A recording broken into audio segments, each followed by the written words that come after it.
Continuing our chapter number 2, admission of a partner. In the previous class, I have taken the topic new profit sharing ratio. I discussed 3 or 4 concepts related to new profit sharing ratio. Now move on to our next concept of new profit sharing ratio. तो अब उससे related जो question होगा वो क्या होगा related to new profit sharing ratio. 2 partner हमें question में गिवन है, उनका प्रॉफिट शेयरिंग रेशियो गिवन है 7:5। न्यू पार्टनर सी एडमिट हुआ कितने शेयर के लिए? 1/6 शेयर के लिए।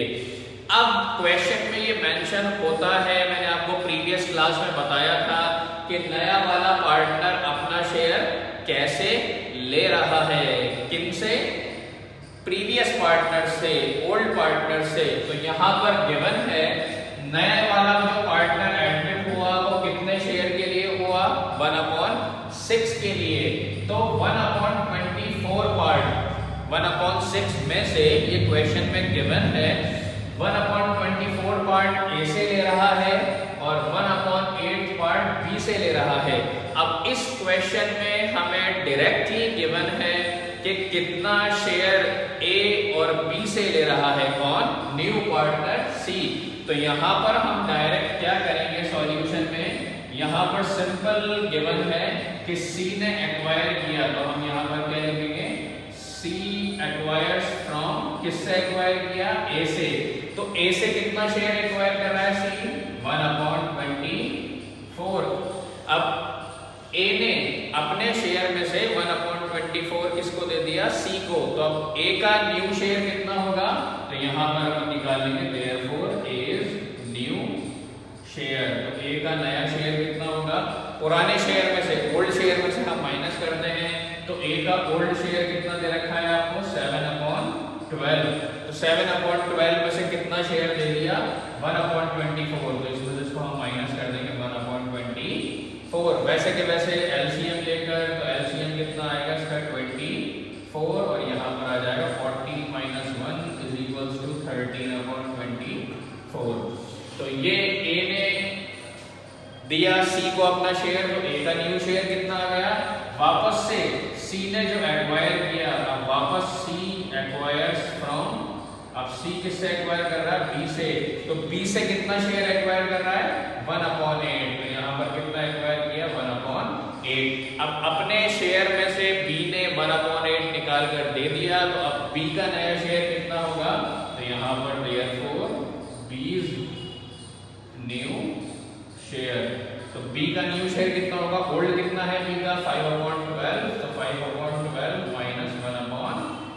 अगेन एलसीएम, तो 8 और 12 का जो एलसीएम आएगा 24। वापस से तो इसका जो न्यू शेयर आ गया वो कितना आ गया? 12/24। अब यहाँ पर दोनों पार्टनर का न्यू शेयर आ गया।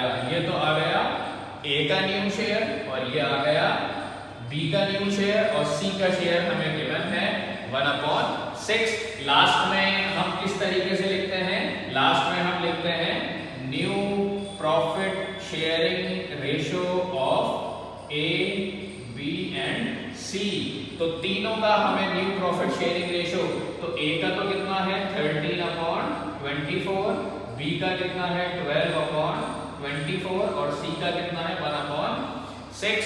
मैंने कहा था एलसीएम ले डिनोमिनेटर सेम होना चाहिए, तो यहाँ पर डिनोमिनेटर सेम होगा, वो कितना होगा? 24। तो कितना आ जाएगा? 13:12:4। तो न्यू प्रॉफिट शेयरिंग रेशियो कितना आ गया हमारा? 13:12:4। तो एक कंसेप्ट आपका इस तरीके से होगा कि न्यू पार्टनर का जो शेयर है वो तो केवल होगा ही कि ये कितने शेयर के लिए एडमिट हुआ, और ये अपना शेयर जो ले रहा है एग्जिस्टिंग पार्टनर से, वो भी आपके क्वेश्चन में गिवन होगा कि इतना पार्ट तो ए से ले रहा है और इतना पार्ट बी से ले रहा है।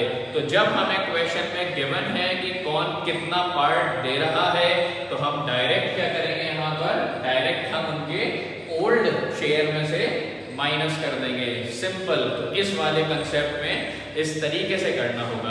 तो ये आपका नेक्स्ट कंसेप्ट का हो गया। अब हम आगे चलते हैं कि आगे का किस तरीके से होगा हमारा नेक्स्ट क्वेश्चन।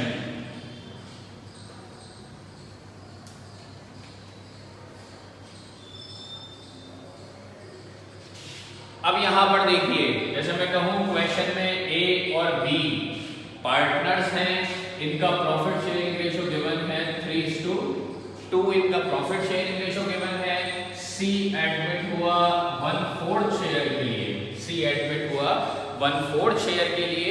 अब ये अपना शेयर एक्वायर कैसे कर रहा है, तो ये अपना शेयर एक्वायर कर रहा है ए और बी से इन रेशियो 2:1 में। तो यहां पर न्यू पार्टनर अपना शेयर जो एक्वायर कर रहा है वो ए और बी से किस रेशियो में कर रहा है, 2:1 में। तो ये हमारा क्वेश्चन हो गया, A and B are partners sharing profits and loss in ratio 2:1, C is admitted for 1/4 share and he acquires his share from A and B in ratio of 2:1. Calculate new profit sharing ratio. अब इसको किस तरीके से करेंगे हम, यहाँ पर C ने अपना शेयर, C का शेयर कितना है 1/4। अब इसने अपना शेयर रेशो में लिया है, किस रेशो में लिया है 2:1। इसका मतलब क्या हुआ 2/3, 2/3 तो A से लिया और 1/3 B से लिया, किसका 2/3 अपने शेयर का और 1/3 भी अपने शेयर का। अपना शेयर मींस सी का शेयर कितना है 1/4। अब इसमें देखिएगा, सबसे पहले मैं यहां पर लिखूं सी एक्वायर्स फ्रॉम ए से कितना एक्वायर किया सी ने, अपना शेयर एक्वायर करेगा अपना, तो सी का शेयर कितना दे रखा है 1/4। तो ये इसने एक्वायर किया, तो ए से कितना एक्वायर किया 2/3, कितना लिया 2/3। तो यहां पर जब हम एक्वायर करेंगे तो कितना एक्वायर करेंगे 2/3। बिल्कुल ऐसे के ऐसे C एक्वायर्स फ्रॉम B। अब B से कितना एक्वायर करेगा C, अपना शेयर एक्वायर करेगा और C का शेयर कितना है 1/4। किस रेशो में, B किस रेशो में देगा 1/3 के रेशो में। तो यहां पर मल्टीप्लाई हुआ 1/3। तो जब भी न्यू पार्टनर अपना शेयर एक्वायर करता है किसी भी रेशो में, तो जो भी न्यू पार्टनर का शेयर है आपको वो एक्वायर करना पड़ेगा जो भी आपको रेशो गिवन है उसमें। तो यहाँ पर इससे तो कितना लिया इसने 2/12 और इससे कितना लिया 1/12। अब इसका मतलब ये हुआ ए ने अपने शेयर में से सी को दे दिया कितना 2/12 और बी ने कितना दे दिया 1/12। अब कॉमन सी बात है, जब ये नए पार्टनर को शेयर देंगे तो इनके पुराने शेयर पर इफेक्ट पड़ेगा, इनका पुराना शेयर कम होगा। तो यहाँ पर अब हमारा ए का न्यू शेयर कितना होगा, तो यहाँ पर ए इज न्यू शेयर। तो ए का नया शेयर कितना होगा, पुराना कितना है ए का 3/5, कितना दे दिया माइनस ए ने दे दिया 2/12। तो यहाँ पर ये आ जाएगा। फिर उसके बाद वैसे ही एलसीएम लेकर, तो एलसीएम आ जाएगा इसका 60। तो ये आ गया अपना, इसको माइनस कर देंगे तो ए का नया शेयर आ गया 14/60। सेम ऐसे कैसे हमारा बी का न्यू शेयर, तो यहाँ पर बी न्यू शेयर। तो बी का पुराना कितना है, बी का पुराना है 2/5। तो 2/5 में से बी ने कितना दे दिया, बी ने दे दिया 1/12। तो बी का न्यू शेयर कितना आ जाएगा, तो यहाँ पर वापस अगेन एलसीएम, तो एलसीएम आ गया,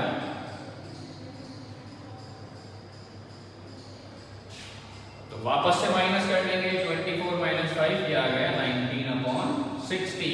तो जब भी न्यू पार्टनर अपना शेयर एक्वायर करता है, कैसे एक्वायर करता है, रेशो में एक्वायर करता है। तो रेशो में जब एक्वायर करेगा तो उसमें क्या होगा, ये अपना शेयर न्यू पार्टनर को देगा और न्यू पार्टनर को देने के बाद जो ए और बी का जो न्यू शेयर आएगा वो ओल्ड शेयर में से माइनस होगा। तो ओल्ड शेयर देने के बाद किस किस का शेयर आ जाएगा न्यू, ये ए का न्यू शेयर आ गया और ये बी का न्यू शेयर आ गया। अब लास्ट में हम वापस से क्या लिखेंगे, न्यू प्रॉफिट शेयरिंग रेशियो किस किस का, ए बी एंड सी का। तो ए का न्यू शेयर कितना आ गया अपना 14/60, तो यहाँ पर हम ए का न्यू शेयर लिख देंगे और बी का कितना आ गया 19/60 और सी का जो शेयर है वो हमें क्वेश्चन में गिवन है, तो सी का शेयर कितना है 1/4। डिनोमिनेटर सेम होना जरूरी है, तो यहाँ पर हम डिनोमिनेटर को जब सेम करेंगे तो ये हो जाएगा 14, ये 19 और ये 15। तो यहाँ पर न्यू प्रॉफिट शेयरिंग रेशियो कितना आ गया 14:19:5। तो ये आपका नेक्स्ट कंसेप्ट हो गया क्वेश्चन का। अब हम जो नेक्स्ट वाला कंसेप्ट है उसके ऊपर आते हैं कि अगले कंसेप्ट का क्वेश्चन किस तरीके से होता है इसमें। अब यहाँ पर इस क्वेश्चन में हम एक थोड़ा सा इन सबसे डिफरेंट कंसेप्ट लेकर चलेंगे। क्वेश्चन में 3 पार्टनर गिवन है हमें, ए बी और सी। इनका प्रॉफिट शेयरिंग रेशियो गिवन है 5:3:2। तो 3 पार्टनर गिवन है, इनका प्रॉफिट शेयरिंग रेशियो गिवन है। अब एक नया पार्टनर एडमिट हुआ और नए पार्टनर का नाम है डी। नए पार्टनर का नाम है डी। डी का जो शेयर है वो है 2/10। डी का शेयर कितना है 2/10। अब यहां पर क्वेश्चन में एक चीज एक्स्ट्रा आएगी, वो क्या आएगी, मैं क्वेश्चन में यूं कहूंगा यहां पर सी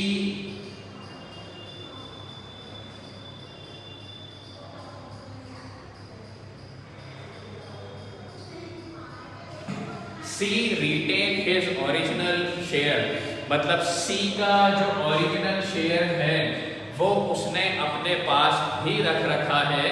उसने नए वाले पार्टनर को अपने शेयर में से कुछ भी नहीं दिया, नए वाले पार्टनर को अपने शेयर में से कुछ भी नहीं दिया। मैंने एक लास्ट क्लास में आपको बताया था कि नया पार्टनर जो एडमिट होता है, नए पार्टनर का जो भी शेयर गिवन होता है, तो वो अपना शेयर कैसे ले रहा है, वो अपना शेयर कैसे ले रहा है ये क्वेश्चन में गिवन होता है।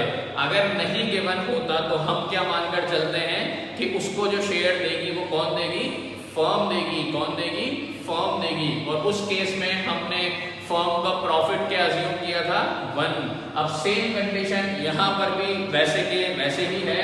न्यू पार्टनर डी है, इसका शेयर दे दिया हमें 2/10, लेकिन क्वेश्चन में यहाँ पर ये मेंशन नहीं है कि ये अपना शेयर कैसे ले रहा है, ये अपना शेयर कैसे ले रहा है। तो यहाँ पर भी जो इसको शेयर है वो कौन देगा, फर्म देगी।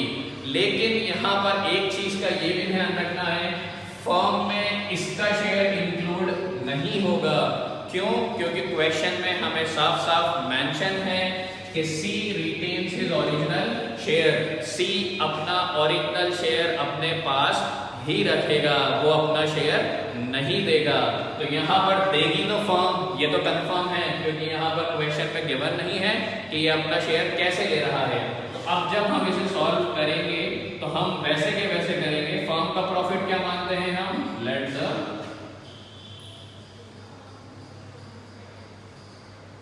Total profit of firm be 1।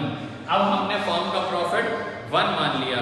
अब 1 जब हमने फर्म का प्रॉफिट माना तो उसमें हमारे चारों पार्टनर आ गए, ए बी सी और डी।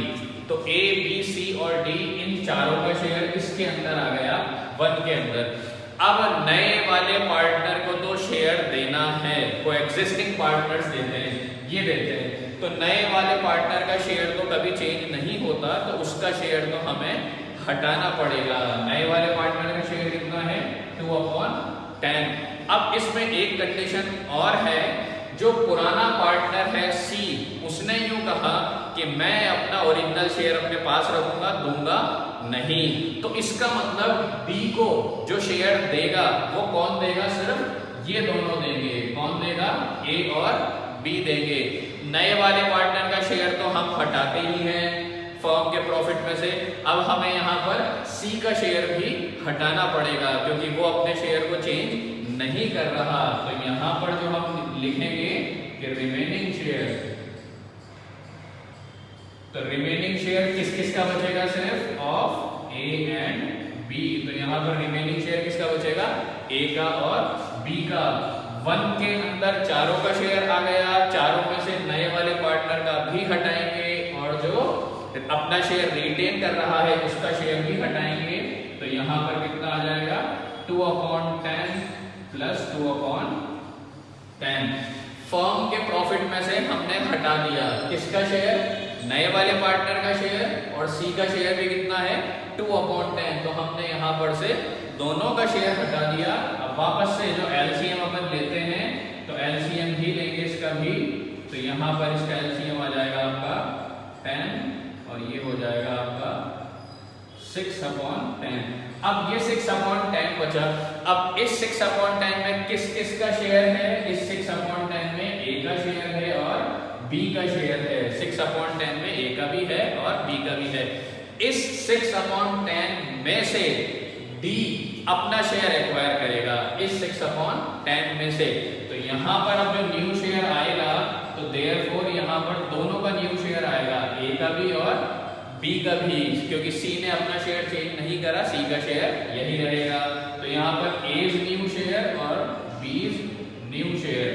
तो ए का जो नया शेयर है किस में से आएगा, 6/10 में से, और जो बी का नया शेयर है वो भी किस में से निकल के आ रहा है, 6/10 में से, क्योंकि 6/10 में दोनों का शेयर इंक्लूड है, ए का भी और बी का भी। अब हमें इसमें से ए और बी का शेयर निकालना है। तो ए का पुराना शेयर कितना है, सिर्फ ए और बी देखिएगा। तो यहाँ पर ए और बी का जो शेयर है वो ये है 5:3। उसमें सी का शेयर मत लीजिएगा क्योंकि सी ने अपना शेयर अपने पास रखा है। तो ए का जो शेयर है वो कितना है 5/8 और बी का जो शेयर है वो कितना है 3/8। तो यहाँ पर इन दोनों का न्यू शेयर आ जाएगा।